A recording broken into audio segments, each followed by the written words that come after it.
ပေါင်းထိုင်းရတဲ့အဓိကတရားခံကစလုံးမှာကျမအကြံပြုတဲ့နီလန်းတွေကတော့ဇင်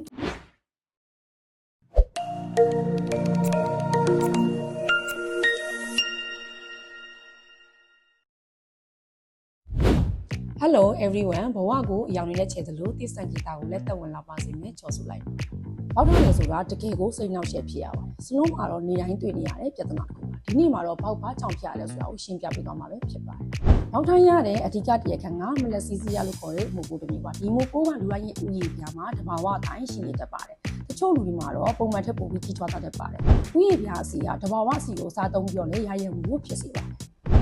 ဒီပြားကစီဗန်လို့ခေါ်တဲ့တဘာဝအစီမညတာတာကြောင့်လည်းဖြစ်တတ်ပါတယ်။တဘာဝအစီထုတ်လို့မျိုးများလို့ရင်လည်းမိုးပိုးလေးပုံပေါက်ဖတ်တတ်ပါတယ်။တဘာဝအစီနေလို့ရင်လည်းဥယျာဉ်ပြား6ပြီးမှပေါက်ထားတတ်ပါတယ်။ဥယျာဉ်ပြားကတဘာဝလျောက်10ပြည့်လေးပြရပါတယ်။ပေါက်ထားတဲ့သူတွေမှာတော့10တိလေးလေးဖြစ်စီညာမြင်နေတတ်ပါတယ်။အောက်ကဘာကြောင့်ပြရလဲဆိုလို့ရှိရင်10အဟောင်းကြီးစုပုံပြီးတော့အဖြူဘက်တွေဖြစ်သွားကြလာတယ်။ချားအကြောင်းအရာကြောင့်လည်းပေါက်ထားတာတွေဖြစ်စီနိုင်ပါတယ်။ဥပမာအဖြစ်စိတ်ဖြစ်စီမှုများတာ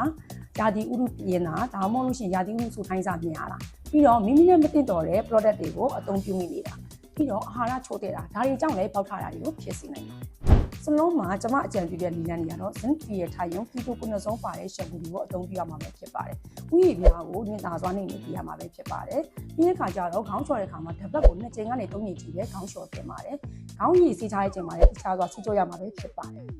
ပေါက်ထားရတဲ့အကြောင်းရင်းတွေကိုသိသွားပြီဆိုတော့ကောက်ွယ်ကူတာဖို့ပို့ပြီးတော့လုပ်ကိုပါတယ်ဒီနေ့ပြောတဲ့အကြောင်းအရာလေးတွေမှာမိတ်ဆွေတွေအကျိုးရှိမယ်လို့မျှော်လင့်ပါတယ်နောက်တဲ့ဗီဒီယိုတွေမှာလည်းဘယ်လိုအကြောင်းအရာလေးသိချင်လဲဆိုတာဒီ comment အောက်မှာမှတ်ထားခဲ့ပြီးလို့ရပါတယ်